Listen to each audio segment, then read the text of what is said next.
Hello and welcome back to another episode of the Neurologic Podcast. I'm your co-host, Justin George. And I'm Aidan Marietta. Thank you so much for joining us. We are back from a little bit of a vacation. Myself, I was in Europe. Justin was visiting family. After a little bit of thankfully, flight delays and everything else didn't stop us, now did it? But I will say, one thing I will say, isn't it always fun when we get seasonal allergies in that? It is, and that's actually what we've been powering through the last week or so. And of course, I also was going to see Thomas Massie in Kentucky on Tuesday, but then I decided I'm going to cut the grass for my folks on Monday, so being 2 states away. It was probably a good thing because, unfortunately, before we get into everything else, we'll get to the Thomas Massie thing in a second, but we will say we didn't exactly get to see what we were hoping to see. But we'll get to that in next. But first today, right here in our backyard, the Indianapolis 500 took place. Very big. This was the closest ever in Indy 500 history. Now, for those of you who may not have heard, I don't know if I've said it, but if I haven't, I will say I'm a big fan of not just IndyCar in general. I like it. It's a lot of fun. I've been to the Road America race in Wisconsin. I've been to the Mid-Ohio race. I went once to a road race in St. Petersburg. But the 500, it's probably the most famous and most luxurious of all in the IndyCar series. Isn't that right? And that's absolutely right. And so we had here in Indianapolis, we had a big win. And so, Aidan, why don't you introduce who it was, and then I'll talk more about what happened. Yes, so that would have been Mr. Felix Rosenqvist. As it says here on the Motor Speedway's website, quote, he capped his magical May by edging David Malukas in a last-lap drag race to the yard of bricks with the highest stakes, winning the 110th Indianapolis 500 presented by Gainbridge on Sunday at the Indianapolis Motor Speedway, in the closest finish in the century-plus history of what's called, as everybody knows, the greatest spectacle of racing. Now, I will point out that last year, Joseph Newgarden was he was a two-time Indy 500 winner, right. 2 times in a row. I was hoping it was going to be the third time's the charm. Unfortunately, it wasn't. In this case, I guess he didn't do as well. He ended up crashing. I can't remember which lap it was, but he was out of the race. It was a shame. But but Justin, I will point this out. This is it's amazing. It was that close by 0.043 of a second. Absolutely, it was very close, and I was, even though I wasn't here to see it, I saw it. I wasn't either. Exactly, I saw it on social media, and it was on Facebook, and it just really was blowing up, to say the least. And again, this is from IndianapolisMotorSpeedway.com. The breathtaking race featured an event record 70 lead chart changes over its 200 laps, breaking the previous mark of 68 set in 2013. So that's exactly what you're talking about, Aidan. And it's the greatest spectacle in racing. And it was really incredible to see just the fan base be able to come out and from all over the world. Yes, and an incredible. This is the other thing. You look at the seconds, and I encourage everybody to read this because it's just got so many statistics, and you also think about who came in second place, and the nice that close. Yes, and you think about the sportsmanship that was showed.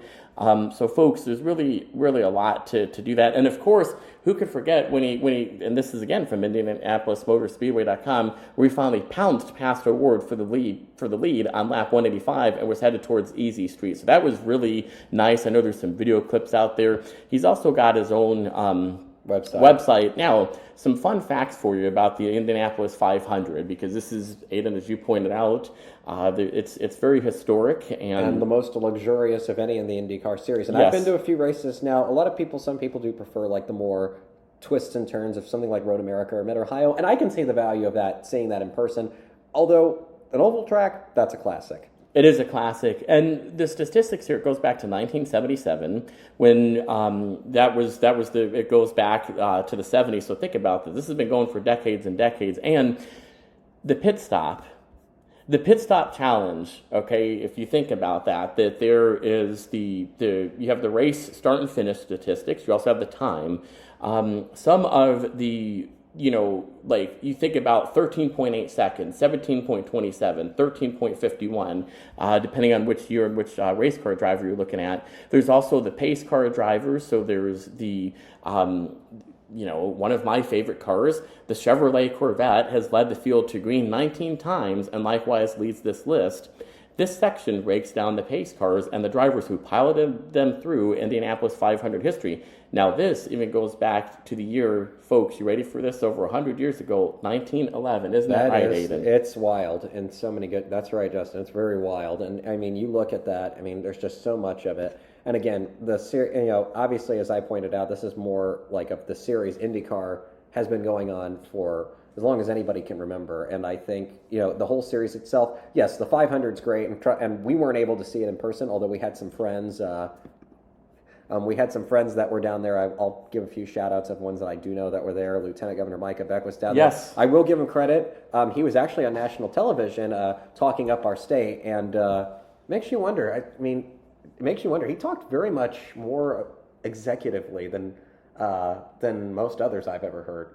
Do you notice that? Yeah, I even noticed. I don't know what the word is. I can't quite put my finger on it. Oh, well, we'll figure it out, I'm sure. Absolutely. We'll definitely figure it out, too. And there's also another thing in the news recently with the Pope's recent encyclical on AI. Now, of course, we like technology, but AI has a lot of problems. Isn't that right, Justin? That's right. And actually, one of the things, too, is what actually is an encyclical. And that's one of the things that we, Father Mike Schmitz from Ascension Press, what is an encyclical? And that's where we're getting this from. And, we really want to emphasize that an encyclical, Father Mike Schmitz, he says that it's an official teaching letter written by the Pope to the bishops, the Catholics, and even general public that are meant to offer moral guidance on significant modern issues. So, technology is good. And really, that actually could be an episode of its own where we do even a special episode just breaking down the encyclical, talking about Father Mike Schmitz, talking about how it applies to the Catholic world, but Christians and even, people of goodwill in general about what we can all learn from that. Yes. And this actually goes right into, because we're going to do this format, we promised that there would be a little different, where we're going to powering through. We're going to power through it. We're not going to take any breaks this time. We're going to just wing it today. That's right. So why not? We're a little excited today. We'll put it that way. We are. So, as we mentioned, Representative Thomas Massie, he posted this on May 26th. He said, the president's big, beautiful bill, the Iran war, and the Republican spending bills will create a $2 trillion budget deficit in 2026. Financing just the new debt costs more than all federal road and bridge projects, and we'll be making those new interest payments each year forever. And there's a couple other Sassy with Massey tweets, and then Aiden, we can elaborate on this. He says, I filed for the FEC for the 2028 House race. This allows me to raise funds to continue my political operations, supporting my position as a current office holder and as a potential candidate for federal office. I haven't made a final decision about which office to seek if I run. And so I'm going to let you elaborate on this, because I say, Massey, we want you to run for president. And the other thing, too, the impression where Trump says on March 27th, 2020, goes, I'd covet you like you've never seen. Never in your life before have you seen the way in which I will covet you. I'm more popular than you in Kentucky, and you know it. I'm going to back your primary opponent, and you're going to lose. And he's like, but Mr. President, I mean, the CARES Act's going to pass anyway. We're just, myself, Ken Buck, and others are just trying to point out the facts. But then he interrupts and goes, no, this is the second time you've done something like this. And they've took me out of it before, but not this time. You're going to lose. And he hangs up. Now, this time he got more upset. The president was more upset this time. And what happened was, and we're going to explain this. We'll try to do the best we can. So Thomas Massie was up for re-election this time. He did run, and he put up a really good fight. Unfortunately, President Trump had other plans, and he decided to, I don't know who put him up, but he was basically brought up this candidate nobody ever heard of in their lives. What's his name? Ed Gallarino? Woke Eddie? Yeah, Ed Gallarino, as I call him. And he goes, and he was trying to say this thing like, Tom Massie stands with the ladies of the View. I'm like, first of all, Tom Massie does not stand with the ladies of the View. Do you want to be, would anybody in their right minds want to be caught with the ladies of the View? Because I don't think I'd want to go near them, because they're unbearable. I mean, come on. I wouldn't want to go near them either. And the thing is, we I mean, who's the worst, would you say? Whoopi?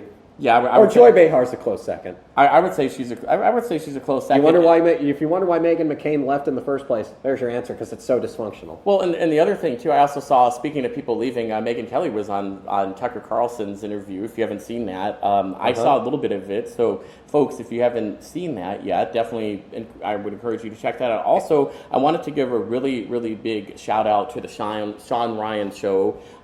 He has had a tremendous number of guests on, from Joe Kent to Father Chad Ripperger, who talks about spiritual warfare. Megyn Kelly was there? Yes, Megyn Kelly was there, and I think he's got a good perspective, so we just wanted to say, and I'll let you, Aidan, to give your take. He's done a good job. Yes, thank you, Sean Ryan. We would love to be on your show as a team one day to be able to talk about our story. Be pretty cool. Yes, it would. And, you have a lot of different perspectives, and you've got, you're living, live in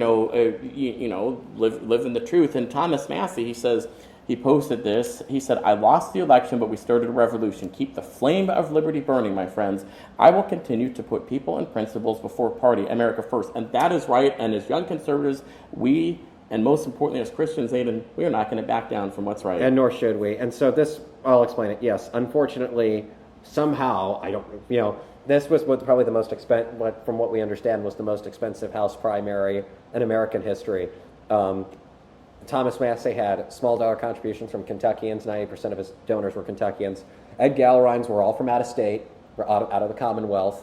And he actually had some donors in particular. I believe it was Paul Singer, the guy who destroyed Cabela's and destroyed Sidney, Nebraska. If you've seen Tucker Carlson's piece on that from 2019, he explains how Paul Singer's takeover of Cabela's destroyed Sidney, Nebraska. It was a small town where Cabela's was headquartered.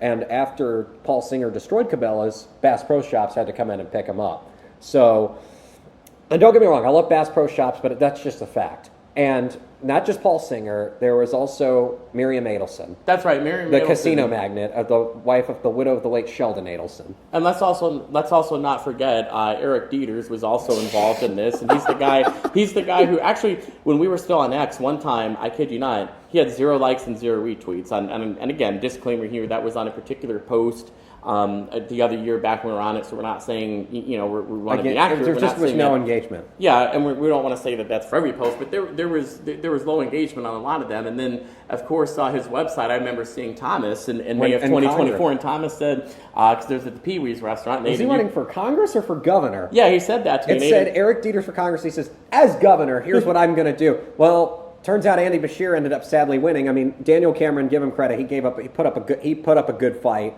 but it wasn't enough, obviously, because Beshear's in there. But sadly, Massie lost. But I got to tell you, when I watched that speech last night, that did not sound like a concession speech. I mean, I know he did concede, but he started a movement. I think he's made somebody like Ron Paul proud, and of course, not just him, but Rand as well. But I think this is probably bigger than what Ron Paul started. I'm not to discount what Ron and Rand Paul have done. I especially appreciate Dr. Rand Paul and his fight against Fauci, and standing firm for what's absolutely right. As you know, he stood up. I think it was against the now Secretary of Homeland Security during the confirmation hearing, because Mr. Mullen, I guess, had said some things about him behind his back, and he said, "I want you to say to the public, go ahead, say it. You never had the courage to look me in the eye." It was after, I think it was about the attack that Dr. Paul had faced from the Trump-hating felon, where he had part of his lung removed. And that was exactly right, with the courage for Dr. Paul to be able to stand up. And also he's done a lot of eye surgery and different things where he's given back to the community over the years in the Commonwealth of Kentucky. And I believe he's even gone down to Tennessee and different places. He's talked about going to neighboring states when he's had the time to be able to do that. Doesn't make a big show of it, but that's really his humility shines through. Yes, but he did do a good job taking down Fauci. That's right, and the hearings. And so, folks, with the revolution, we're really inspired for a couple things, because if you think about where we are, not just as Republicans, but is where me and Aidan are, as this goes back to the theme of our show, where we're two young Christian conservative Hoosiers who happen to be blessed with being on the autism spectrum. And, rather than looking at the current system, especially here in Indiana, with, a lack of leadership at the top. It's something in particular. We'll leave it there. We'll leave it there. a lack of leadership. There's no moral values. It's the government picking in winners and losers with large corporations, rather than understanding that God has a plan for everybody to glorify Him in whatever their state in life is, whatever their profession is, and you don't really hear that espoused. And I would also say this too, that Massie has the potential, even if he doesn't run for president, we hope he should. I think, yes, but I think that it's about the values and finally seeing within the GOP as young Republicans, but also just life in general, that we're seeing somebody who can actually coalition build and get the stuff done. And by the way, he wasn't alone. I do want to mention that Warren Davidson came down there to help him. So did Lauren Boebert. A good friend of ours, Victoria Sparks, was down there. A good friend of Thomas's was down there. And I do think she had a fun story. She had a fun story about, she was trying to, I don't want to put words in her mouth, but she told us a story when we were at Congress of the Counties about, Thomas, he's MAGA, Mr. President, don't. But he's like, no, I'm sticking with my planned endorsement. It was another excuse right here for the Trump impression. But Thomas Massie may have lost this fight, but the war for liberty has just begun. This is a revolution, just as it was, I think, when you have with Ron Paul. I mean, we got to do a lot of things. We need to shrink the government and the Federal Reserve and stop the money printing, which is one of the things that causes inflation in the first place. We're the world's reserve currency, to speak to your point about that. Mm-hmm. And the thing is, we're able to, up until this point, the country, even though this isn't correct, that we've been able to finance that, what you're talking about. Obviously, that financing comes through the debt. And folks, what Aiden's talking about is and as I just mentioned, being the world's reserve currency, that also goes through the Federal Reserve, and that was a good point. But I think also, too, actually getting elected officials in all levels of government, including the local levels. I mean, you see it with the data center battles that really, we've had farmers stand up, and this actually goes into the next thing we're going to talk about. But you have some words of wisdom about staying the course. Yes, so we got to continue to stay the course. I mean, even if you're more a supporter of Thomas Massie, you cannot deny what he has done and is continuing to lead as probably something that MAGA should have been. I hate to be the one to say that, but MAGA, unfortunately, MAGA is not what it was in 2016. It's not what it was even in 2020 or 24 when that coalition was built. I say this as nicely as I can, but this isn't, we were wanting to get more Thomas Massies and less Lindsey Graham's, yes. I might add. He helps me from the left. Well, whatever that means. And another thing, too, speaking of that, if you look at the South Carolina race, where we're looking at Nancy Mace and even, looking at that versus Pamela Yvette, and that's really bad because... guess who Pam picked to be her LG? Henry McMaster Jr., who's the son of current Rhino Governor Henry McMaster. And that's nepotism if I ever saw it. That's right. And you have S915 from the other year, which that was the bill to give a health star unlimited power. And it wasn't even going to be somebody who's a nurse or a doctor or a physician assistant or, somebody who's got the, It's going to be a bureaucrat. Yeah, that's right. It would be a bureaucrat. And that's exactly why. I mean, have we not learned from Fauci, from the disasters of Fauci and even here with one of our health commissioners, what happens when you put a bureaucrat? I don't want to, I'm not going to name names. I don't want to put anybody in a bad position. I will say though, Christina Box, I will say that she was, I just don't not qualified. She did not have the qualifications necessary to lead through a global pandemic. I'm sorry, but that is just the truth. I'm trying to be as nice as I can in the way I say it. Exactly.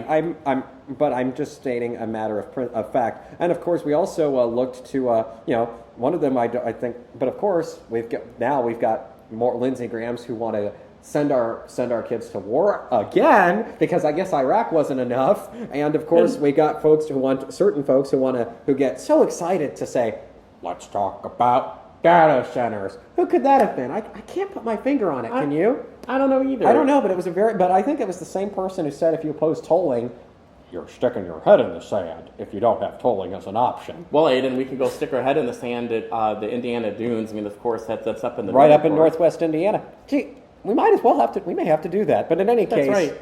We've got a lot to talk about here. So this is kind of, like I said, we're getting back into the swing of things. Just winging it today. We're going to have we have so much to talk about that we really want to dedicate more episodes to these things. Pope Leo's encyclical, Thomas Massie, the IndyCar, that we really want to dive into it. Just because it's like drinking from a fire hose when it comes to just a plethora of information out there that we either give or receive. So as we wrap up things for the final, segment, and we're just doing this where we're kind of powering all the way through.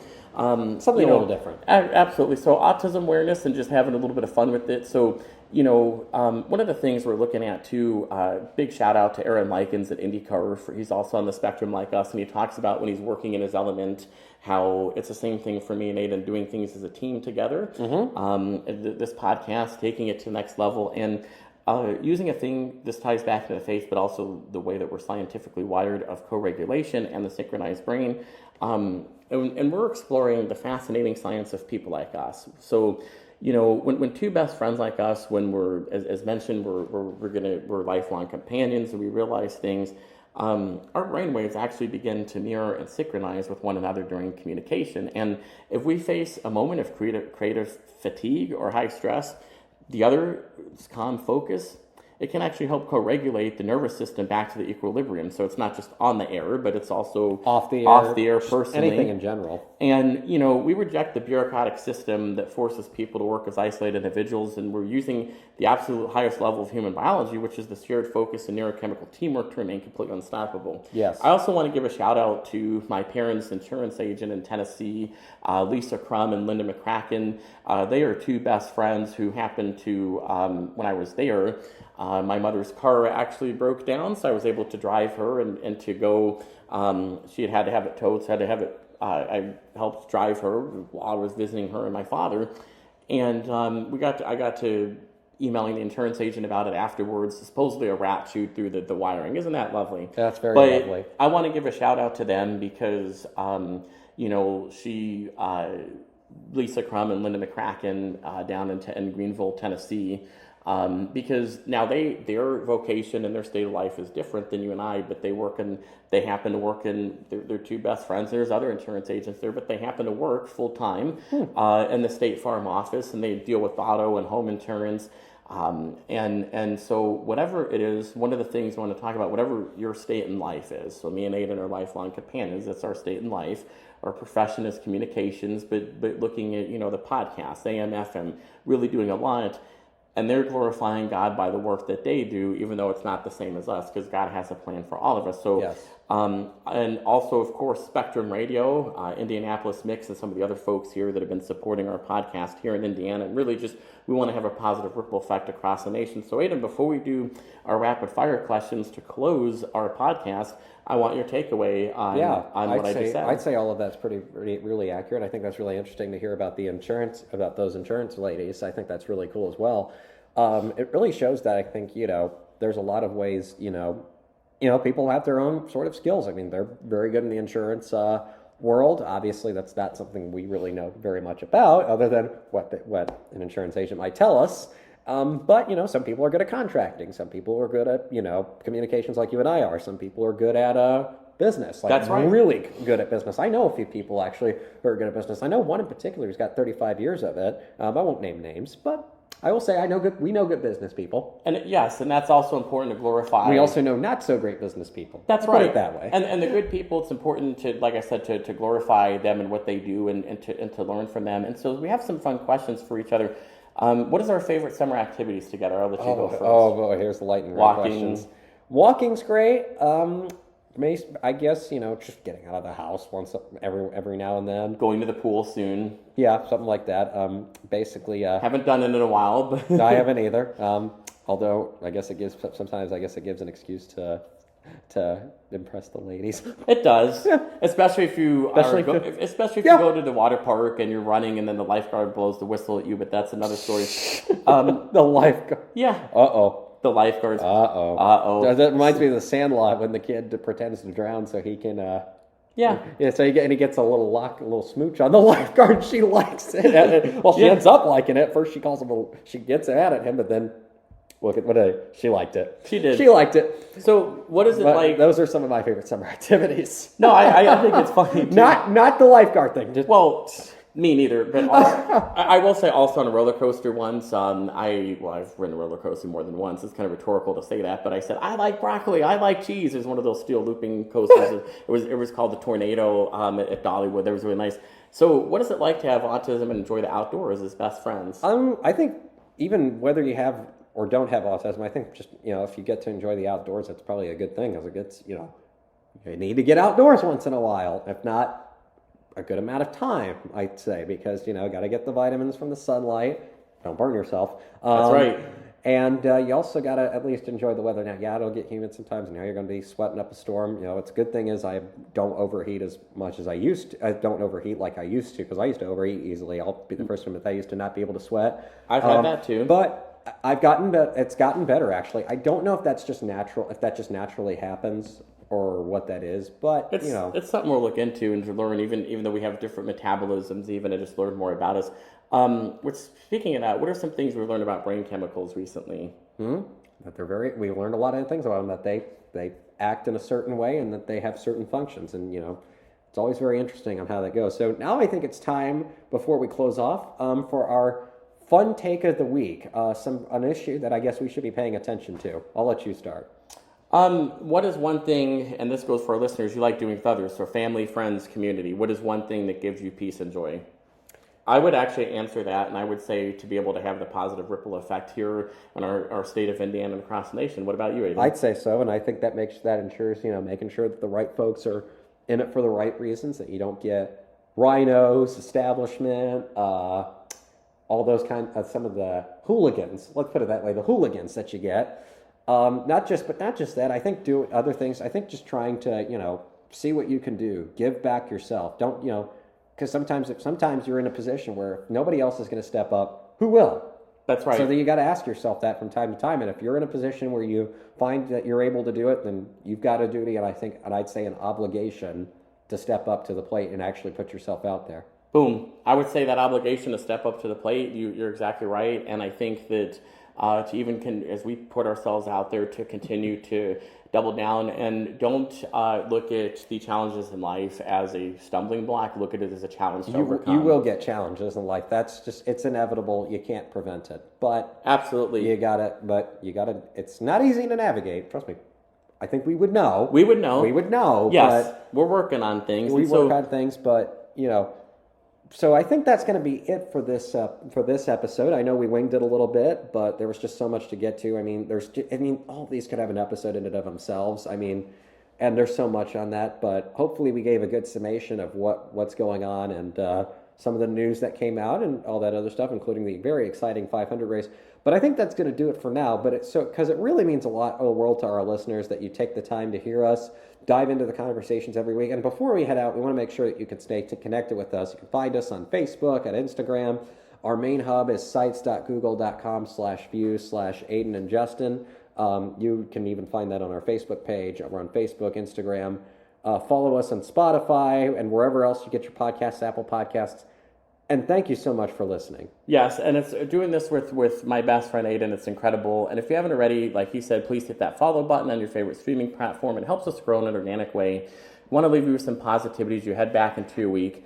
We truly wish you all a week filled with peace and joy, and no matter what you're facing, we hope you find these small moments of stillness and happiness. It's an honor to be in your ears every week. We love the feedback, the shares, and the messages we get from all you. It keeps us motivated to keep digging deeper, to keep growing this, and we can't wait to catch up with you again in the next one. That's right. Thank you so much for being here. God bless you all, and we will see you next Sunday. That's right. Thank you so much. God bless you all. We will definitely see you next Sunday.